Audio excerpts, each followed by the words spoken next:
Trois fois durant le mois de Ramadan, il a rêvé du prophète sallallahu alayhi wa sallam qui lui ordonnait de défendre la croyance de Ahlus Sunnah, cette voie de juste milieu, et que le prophète avait enseigné à ses compagnons. Mais qui était cet homme à qui le prophète sallallahu alayhi wa sallam assurait que Allah le soutiendrait?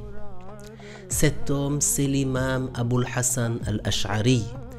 Il a pris pour mission de répondre aux Mu'tazila et aux groupes égarés. Grâce à son engagement remarquable, Allah a protégé la communauté par ses réponses solides fondées sur les preuves textuelles du Coran, du Hadith et des preuves rationnelles. Allah l'a honoré et il est devenu une figure emblématique dans la défense de la croyance de Ahlus Sunnah wal Jama'a. Dans ce programme, nous allons découvrir les détails de ses rêves qui ont marqué un tournant dans sa vie et qui l'ont poussé à devenir une référence incontournable pour tous les musulmans.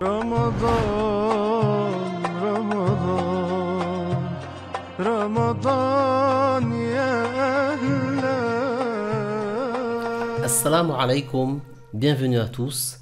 On vous remercie d'être là. On se retrouve avec Cheikh Hamidouddin afin de partager avec vous des informations religieuses indispensables, des récits, des biographies utiles pour les grands et les petits. La louange est à Allah qui nous a permis de vivre à nouveau ce mois béni avec vous autour de ce programme riche. Aujourd'hui, nous allons revenir sur un sujet dont on avait parlé dans une émission précédente. On avait parlé des savants de Ahlus Sunnah et notamment de deux grands imams, Al-Ash'ari et Al-Maturidi. Nous vous avions expliqué qu'il y a beaucoup de détails qui ont été rassemblés par les savants spécialistes des biographies concernant l'imam Al-Ash'ari. Donc, nous allons continuer à raconter son histoire. L'émission sur Ahlus Sunnah est disponible sur notre chaîne, donc n'hésitez pas à aller la regarder. Nous allons expliquer comment l'imam Abul Hassan al-Ash'ari a réussi, en se basant sur le Coran et les hadiths avec une très grande intelligence, à contrer les arguments erronés des groupes déviés. Mais avant d'en arriver là, on rappelle qu'au départ, Abul Hassan al-Ash'ari avait adopté la voie du mu'tazilisme et s'y était engagé à tel point qu'il était devenu une des figures de ce mouvement déviant. Mais après avoir réalisé l'aberration de ce courant et ses nombreux égarements, il a fini par l'abandonner pour se repentir et revenir à la voie du salut et de la raison, la voie de Ahlus Sunnah wal Jama'a, celle des sunnites, désavouant ainsi la croyance des Mu'tazila. Et ce qui a été la cause de son repentir, c'est plusieurs événements étonnants. Allah lui a montré l'invalidité de la croyance des Mu'tazila et il s'est repenti suite à certains événements qui ont eu lieu. Le premier de ces événements, c'est ce qui s'est passé avec Abu Ali al-Jubba'i, le beau-père de l'imam al-Ash'ari. Lui, c'était une des têtes des Mu'tazila, bien qu'en réalité, il était faible dans les débats. D'ailleurs, lorsqu'il voulait débattre avec quelqu'un, il envoyait à sa place al-Ash'ari, qui était également mu'tazilite à cette époque. Un jour, il l'a remplacé dans un débat et Al-Ash'ari a été battu dans le débat. Il n'a pas trouvé de réponse en fait. Al-Ash'ari était accompagné ce jour-là par un homme qui lui a alors lancé des amandes et du sucre. Ça, c'était leur habitude, soi-disant pour le féliciter d'avoir gagné le débat. Mais Al-Ash'ari lui a dit « Tu n'as rien fait de bien. Mon adversaire m'a battu dans le débat. » Et il a donné la preuve claire. Je n'ai pas trouvé de réponse. Il méritait donc le lancer des amandes et du sucre plus que moi. Donc, on voit tout de suite comment cette histoire montre que Al-Ash'ari a avoué que son adversaire l'avait battu. Et cela souligne un trait de sa personnalité qui va témoigner de ce qu'il va devenir par la suite. Cet événement a été le premier qui l'a poussé à se poser des questions sur la croyance des Mu'tazila. Il a longuement réfléchi à ce qu'avait dit son adversaire et il s'est repenti de l'I'tizal, la croyance des Mu'tazila, un certain temps après cette histoire. Mais, entre-temps, un deuxième événement a eu lieu. Un deuxième événement qui a contribué également à l'inciter au repentir. C'est le débat qu'il a eu avec son propre enseignant, Mu'tazili al-Jubba'i. Mais avant de faire le récit détaillé de ce débat, il est important de préciser que le terme croyant, lorsqu'il est utilisé dans la terminologie des Mu'tazila, il désigne uniquement le musulman pieux. Uniquement le musulman pieux qui ne commet pas de grands péchés. Cet usage de leur part n'est pas correct, car tout croyant est musulman, et tout musulman est croyant. Mais l'usage des Mu'tazila est basé sur une mauvaise innovation de leur part. Un autre point à expliquer, toujours dans le but de comprendre ce récit, c'est que les Mu'tazila prétendaient qu'il serait un devoir pour Allah de faire ce qui est le plus dans l'intérêt des gens. Bien sûr, cette croyance est contraire à la croyance musulmane qui stipule que rien n'est obligatoire pour Allah. Tu fais bien de nous rappeler cette terminologie qui est fausse, qui est erronée, afin de bien comprendre la teneur du débat, effectivement. Maintenant, voici le récit du célèbre débat entre Al-Ash'ari et Al-Jubba'i.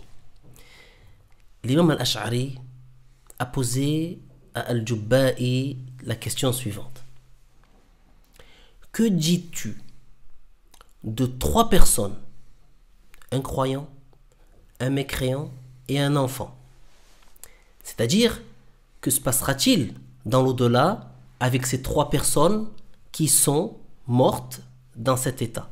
Alors là, Al-Jubba'i a répondu « Le croyant est de ceux qui atteignent les hauts degrés. » Pourquoi? Parce que comme on l'a dit, comme on vient de le dire, les Mu'tazila, ils visent par le terme croyant uniquement le pieux. Donc il lui a dit, le croyant, il fait partie de ceux qui vont atteindre les hauts degrés, le mécréant est de ceux qui seront perdus, et l'enfant est de ceux qui sont sauvés. Alors Al-Ash'ari lui a alors demandé, si l'enfant veut atteindre les hauts degrés, est-ce possible? Al-Jubba'i a répondu, non, il lui sera dit, le croyant n'a atteint ce haut degré que par l'obéissance. Et toi, tu n'as pas œuvré comme lui. Al-Ash'ari a alors dit, mais s'il dit, Seigneur, le manquement ne vient pas de moi. Si tu m'avais accordé une vie plus longue, j'aurais fait des actes d'obéissance comme le croyant.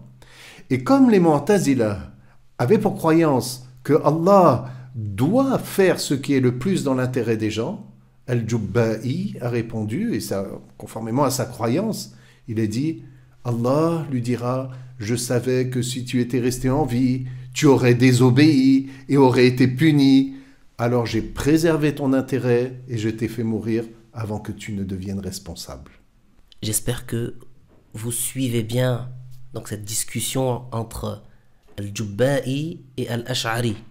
Al-Ash'ari a dit, il a répondu, si le mécréant dit, ô Seigneur, tu connais sa situation, c'est-à-dire celle de l'enfant mort avant de devenir responsable.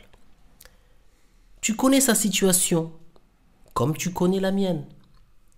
Pourquoi ne pas avoir préservé mon intérêt comme le sien? Et voilà, et c'est là que Al-Jubba'i, il n'a alors rien trouvé pour lui répondre. Et on comprend pourquoi Al-Jubba'i envoyait Al-Ash'ari débattre à sa place. Al-Ash'ari faisait preuve d'une grande perspicacité. Et quand Al-Jubba'i l'a affronté, il n'a fait qu'ouvrir un peu plus les yeux de Al-Ash'ari sur sa supercherie. Et ça, c'était donc le deuxième événement. Ensuite, il y a encore eu un troisième événement, et celui-ci très important, qui a poussé justement l'imam Al-Ash'ari à délaisser l'I'tizal, la croyance des Mu'tazila. C'est une très belle histoire qui a été décisive dans la vie de l'imam Abul Hassan Al-Ash'ari. Cette histoire, elle est citée dans les livres des savants en la rapportant de l'imam Al-Ash'ari lui-même, qu'il a raconté lui-même.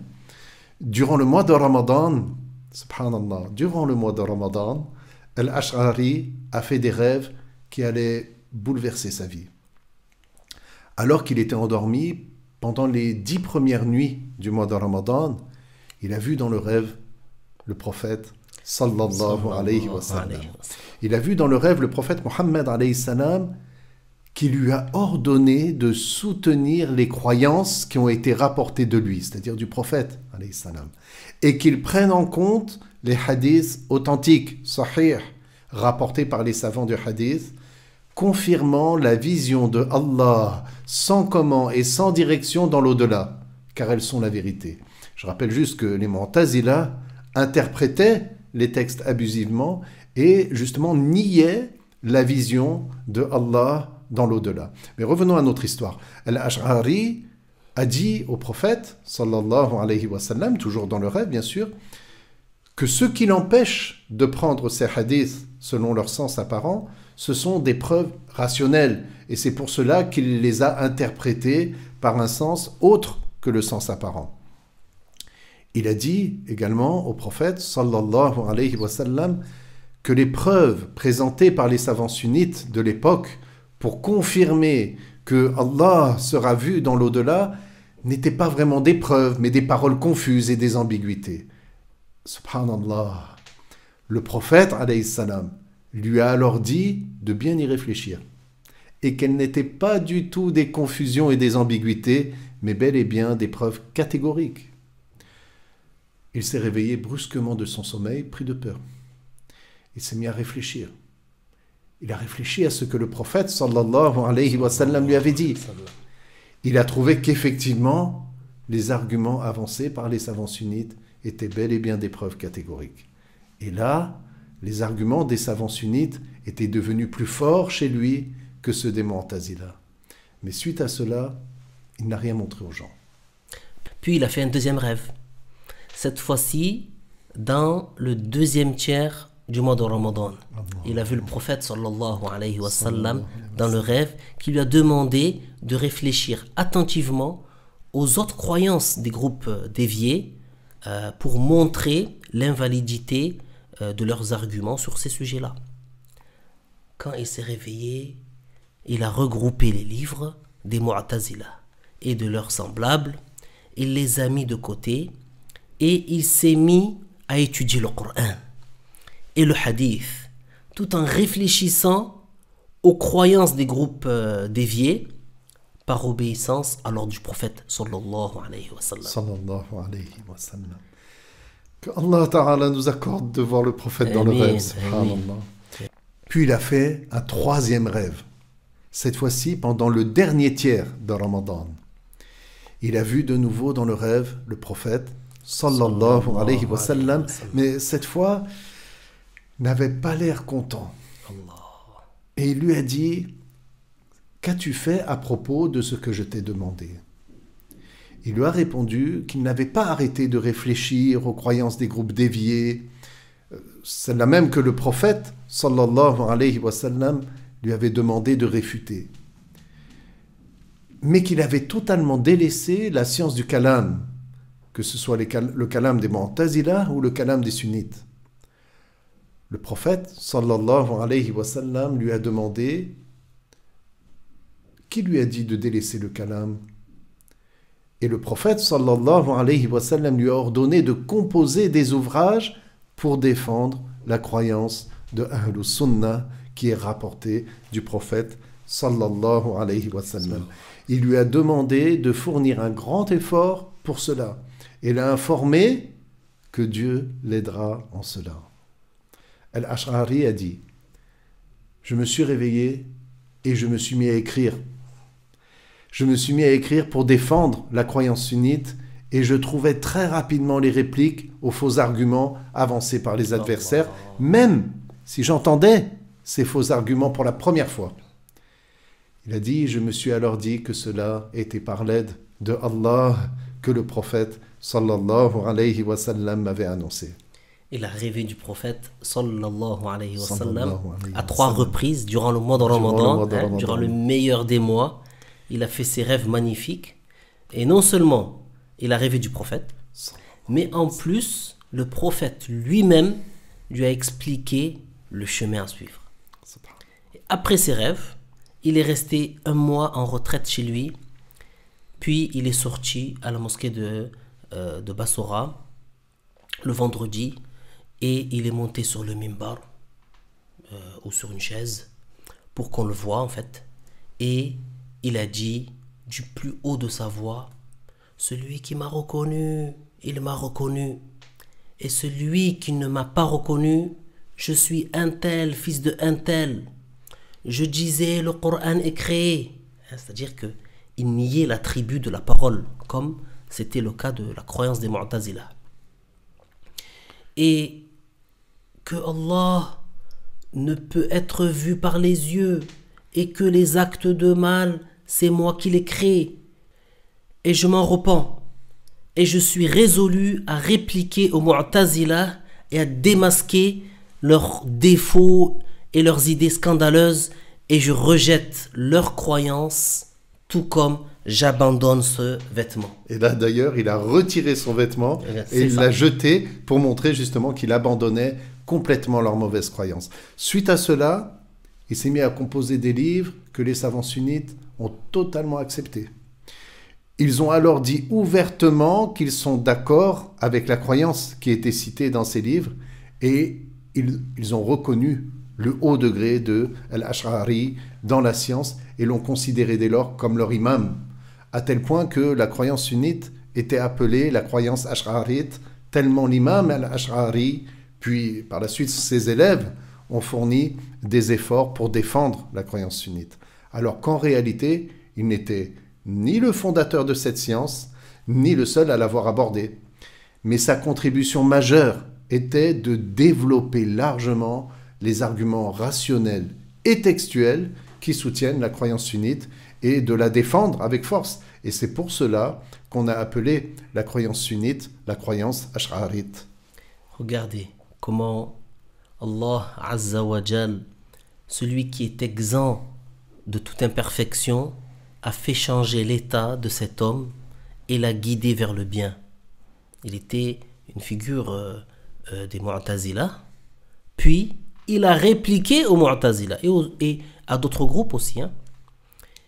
Et parce qu'il faut préciser qu'il s'est mis à défendre la croyance sunnite contre toutes les attaques qu'elle pouvait subir. Comme on l'a dit, il s'est penché sur les livres des Mu'tazila et il a constaté qu'il nie les attributs de Allah, qu'il rejette des textes, comme lorsqu'ils ont dit que Allah nous en préserve de leur mécréance, que Allah n'a pas pour attribut la science, ni la puissance, ni l'ouïe, ni la vue, ni la vie, ni la volonté, ni même la parole. Et il a répliqué à cela, confirmant les attributs de Allah et en confirmant aussi que les attributs de Allah n'ont aucune ressemblance avec les attributs des créatures. Et Al-Ash'ari ne s'est pas arrêté là. Il s'est dressé également contre un autre groupe extrémiste opposé aux Mu'tazila, à savoir les Mujassima, ceux-là qui prétendent que Dieu serait un corps et qui assimilent Dieu à ses créatures et qui prétendent que Dieu aurait une science comme les sciences des créatures, une puissance comme les puissances des créatures, une ouïe comme les ouïes des créatures et une vue comme la vue des créatures. Abul Hassan al-Ash'ari a suivi et défendu la voie sunnite, celle du juste milieu, et a dit: Allah subhanahu wa ta'ala, celui qui est absolument exempt d'imperfection, a certes une science, mais qui n'est pas comme les autres sciences. Allah a une puissance qui n'est pas comme les autres puissances, une ouïe qui n'est pas comme les autres ouïes, une vue qui n'est pas comme les autres vues. Il a confirmé les attributs de Dieu tout en niant la ressemblance aux créatures. Donc il n'y a aucun doute sur le fait que Al-Ash'ari était un défenseur implacable de la croyance sunnite et tous les groupes déviés y sont passés. Al-Ash'ari était un grand savant, mais il avait en plus une maîtrise exceptionnelle de l'art du débat et de l'argumentation. Il savait toucher les gens, il savait les captiver. C'était une de ses qualités, de ses grandes qualités, et il a éduqué de nombreux savants. Pour montrer cela, j'aimerais vous parler de sa rencontre avec l'un de ses plus grands élèves, et vous montrer comment il a donné envie à cet homme de devenir son élève. Donc cet homme n'est pas n'importe qui, c'est Ibn Khafif al-Shirazi. Il était le cheikh de la Perse et le chef des soufis de son époque. Donc, il était déjà lui-même un grand imam. Mais regardez comment son cœur s'est attaché à Al-Ash'ari. Qu'est-ce que Al-Shirazi a dit? Il a raconté, il a dit « Je suis arrivé à Bassora, que j'ai trouvé belle, avec des habitants hospitaliers, alors que je cherchais quelqu'un pour me guider vers le cheikh Abul Hassan al-Ash'ari. J'ai rencontré un homme qui inspire le respect parmi un groupe de disciples. Il a dit, je me suis senti à l'aise en sa présence et j'ai décidé de lui parler. Je l'ai salué et il m'a répondu avec des paroles pleines d'éloquence et de gentillesse. Je l'ai interrogé à propos de l'imam al-Ash'ari. Il m'a demandé, et que veux-tu de lui? Il a dit, j'ai répondu, j'ai entendu parler de lui, de sa science, et j'ai envie de le rencontrer et de bénéficier de son savoir. Il m'a dit, reviens demain matin à cet endroit et je te guiderai vers lui. Le lendemain, je suis allé au même endroit et j'ai trouvé là le même homme que la veille, qui était en train de m'attendre. Il m'a salué, j'ai répondu. Ensuite, il est parti et je l'ai suivi jusqu'à ce qu'il entre dans une maison où un groupe de gens l'attendaient. Ils l'ont accueilli avec respect et ils lui ont demandé de se mettre au centre de l'assemblée. Cet homme a commencé à parler avec un langage qui touche l'âme. Ses mots étaient plus doux que l'air, plus clairs que l'eau. Ses propos étaient clairs et précis. Il était bref quand il le fallait et il développait son propos quand c'était nécessaire. Il n'a laissé aucune question sans réponse et a corrigé tout mal. Les gens étaient émerveillés par ses paroles. À ce moment-là, j'ai demandé à quelqu'un qui est cet homme qui parle d'une manière que je n'ai jamais entendue auparavant. Il a répondu, c'est Al-Baz al-Ashhab. Et ça, c'est un titre honorifique qui signifie littéralement le faucon blanc. Il est le défenseur de la vérité, le destructeur de l'hérésie, l'imam de la communauté Abul Hassan al-Ash'ari. Voilà, c'était ça sa réponse. Alors, il a dit, j'étais fasciné par lui et j'ai suivi chacun de ses mouvements. Quand il est sorti de la réunion, je l'ai suivi et il m'a demandé, comment as-tu trouvé Abul Hassan? Alors il a dit, j'ai répondu, je suis ébloui par son argumentation convaincante, mais j'avais encore une question. Il m'a demandé de la poser. J'ai dit, j'ai vu que vous n'avez pas commencé votre discours par une preuve. Alors il a dit, au début, je ne mentionne ni preuve ni argumentation, jusqu'à ce que mon adversaire mentionne son erreur et présente ses doutes, c'est seulement alors que je réponds avec une preuve et une argumentation claire. Inch'Allah. Masha'Allah, magnifique histoire. Dans cette histoire, d'ailleurs, que tu viens de citer, on voit bien que l'imam Abul Hassan al-Ash'ari a montré qu'il était aussi un maître dans l'éducation des âmes. En effet, il a voulu que l'imam Ibn Khafif al-Shirazi le voit exceller dans le débat avant de lui dire qui il est. Et on sait que la première impression est très importante. En fait, il y avait une raison à son comportement. Il a fait ça par recherche de l'agrément de Allah, bien sûr, et non pas par vanité. Il a agi ainsi afin que l'imam Ibn Khafif s'attache à lui et apprenne de lui les répliques contre les groupes déviés comme les Mu'tazila, puis propage cet enseignement, et c'est effectivement ce qui s'est passé. L'imam Ibn Khafif s'est attaché à lui, l'a accompagné, il a appris de lui comment réfuter les faux arguments des Mu'tazila. Il y a à ce sujet une autre histoire, justement pour approfondir ce que tu viens de dire, qui montre la supériorité de Abul Hassan dans les débats avec les groupes égarés, les groupes déviés. Abu Amr al-Zajjaji a dit, j'ai entendu Abu Sahl al-Su'luki dire, nous avons assisté avec Al-Ash'ari à une assemblée chez un descendant de l'imam Ali à Basora. Abu Hassan a débattu avec les Mu'tazila et ils étaient nombreux, jusqu'à ce qu'ils soient tous vaincus. À chaque fois que l'un d'entre eux s'arrêtait de débattre, c'était par manque d'arguments, l'autre prenait le relais jusqu'à ce qu'ils n'aient tous plus rien à dire. Nous sommes retournés pour la deuxième assemblée et personne n'est revenu. Alors l'imam al-Ash'ari a dit à un jeune, devant le descendant de l'imam Ali, jeune homme, écrit sur la porte, ils ont fui. Mais ça, ce n'est pas étonnant, hein, venant de ce maître de l'argumentation. Et ça confirme que les preuves des musulmans sunnites, et parmi leurs chefs, l'imam al-Ash'ari, sont irréfutables. Et d'ailleurs, je voudrais mentionner maintenant comment son engagement à l'égard du prophète, sallallahu alayhi wa sallam, s'est réalisé. Il avait promis de composer des ouvrages pour contrer et défaire les idées déviantes afin de préserver les musulmans de ce qui aurait corrompu leur croyance. Al-Ash'ari, que Allah lui fasse miséricorde, est l'auteur d'un grand nombre d'ouvrages. Certains ont estimé à plus de 300 le nombre de ses ouvrages. Et nombreux sont les savants qui ont fait son éloge et ont vanté ses mérites, parmi lesquels As-Subki, Abu Bakr, Al-Baghdadi, Al-Bayhaqi et tant d'autres.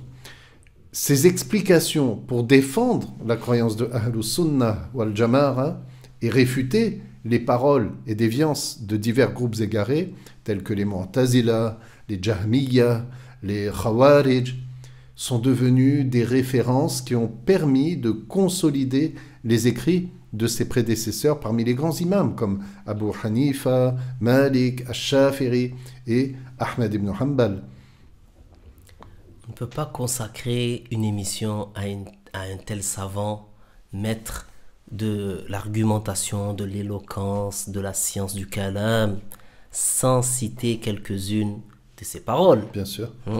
Parmi ces paroles connues, il y a « Kan Allah wa la makan, فخلق العرش والكرسي ولم يحتج إلى مكان وهو بعد خلق المكان كما كان قبل خلقه » Ce qui veut dire Allah est de toute éternité et il n'y a pas d'endroit de toute éternité. Il a créé le trône et le kursi et il n'a pas besoin d'endroit. Et il est, après la création de l'endroit, tel qu'il est de toute éternité avant sa création. C'est-à-dire qu'il est sans endroit et qu'il n'a pas besoin du trône et du kursi. Cela a été rapporté de lui par le Hafiz ibn Asakir d'après le Qadi Abu al-Ma'ali al-Juwayni.